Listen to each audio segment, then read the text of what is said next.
Bismillahirrahmanirrahim. Itu nasyatul ibadah. Ini perhatikan. Yang futur, yang malas datang ke kajian kalau cuma ada ustadz dari luar. Tidak mau datang ke kajian rutin baca kitab. Ya. Nih itu futur tuh. Ya. Kalau lagi azan masih asik main handphone. Saya sering memperhatikan tuh anak-anak muda. Saya datang pas waktu mau kajiannya habis maghrib. Azan maghrib, dia masih ngelihat Instagram. Ada yang like nggak? Sibuk, nggak jawab azan. Futur tuh futur. Ada yang assalamualaikum warahmatullah. Salam kedua sudah mulai merogoh handphonenya. Jadi tasbihnya subhanallah, subhanallah, touchscreen. Futur. Ya. Ada yang tidak mau atau malas mengerjakan salat qabliyah ba'diyah. Terutama kalau sudah di rumah. Salat qabliyah ba'diyah di rumah itu sulit.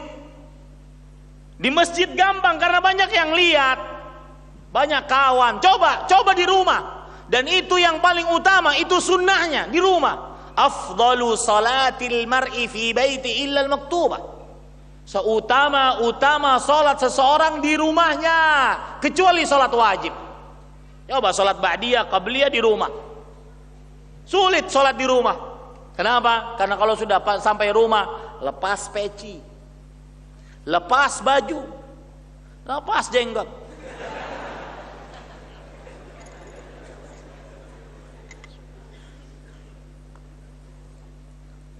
Futur. Apa maksud saya lepas jenggot? Maksudnya semua ditonton. Baik handphonenya, gadgetnya, televisinya, semua ditonton. Mau filmnya, mau sinetronnya, mau Instagramnya, goyang dua jarinya, ditonton semua.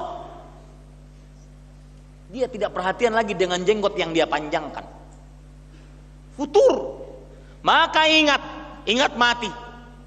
Dan saya berpesan, sebagaimana dikatakan oleh Imam Az-Zahabi rahimahullah. Ini pesan untuk diri saya sebelum antum sekalian.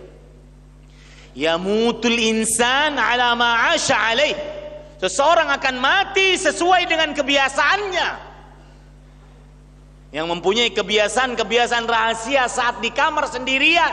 Hati-hati, seseorang akan mati saat kebiasaannya. Utsman bin Affan kebiasaannya membaca Quran, maka tatkala pemberontak masuk ke dalam rumahnya, beliau meninggal ditusuk saat membaca Al-Quran. Beda dengan orang yang kebiasaannya membaca koran, maka pasti mati di atas baca korannya. Orang yang kebiasaannya lisannya murojaah dengan Al-Quran, lisannya berzikir dengan Allah, maka niscaya dia akan mati di atas kebiasaan yang baik tersebut. Berbeda dengan orang yang kebiasaannya murojaah Facebook.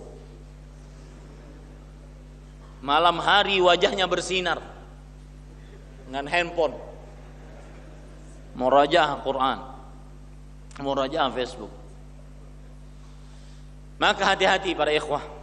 Yang futur, malas ibadah, ingat mati. Niscaya dia akan semangat. Dia akan semangat.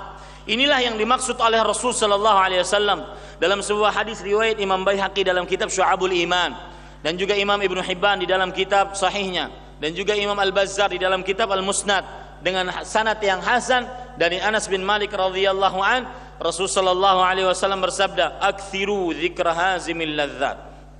Perbanyaklah mengingat kematian.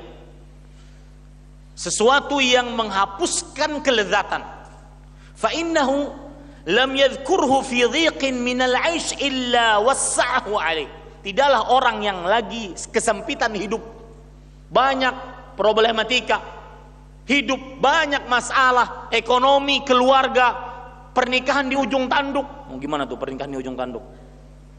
Ya, istri minta cerai, anak durhaka, banyak permasalahan. tidaklah orang mengingat kematian dan dia di dalam kesempitan hidup, kecuali mengingat kematian tersebut akan melapangkan dadanya, melapangkan perasaannya. Nah, sudahlah. Kalaupun itu cerai, kalaupun itu tidak sukses, maka sudah. Saya tidak akan bawa mati. Dia akan lapang dadanya ketika mengingat kematian. Fa in wala dzakarahu fi sa'ah illa dayyaqaha, dan tidaklah seseorang mengingat kematian dalam keadaan sedang nyaman, lapang, aman, sehat, kaya, raya, kecuali mengingat kematian tersebut akan mempersempitnya. Maksudnya dia akan senantiasa hidupnya mawas diri. Jangan-jangan ini karena ada sebagian orang semakin maksiat nikmat, maksiat nikmat, maksiat nikmat. Semakin bermaksiat dikasih nikmat oleh Allah. Hati-hati. Ingat mati.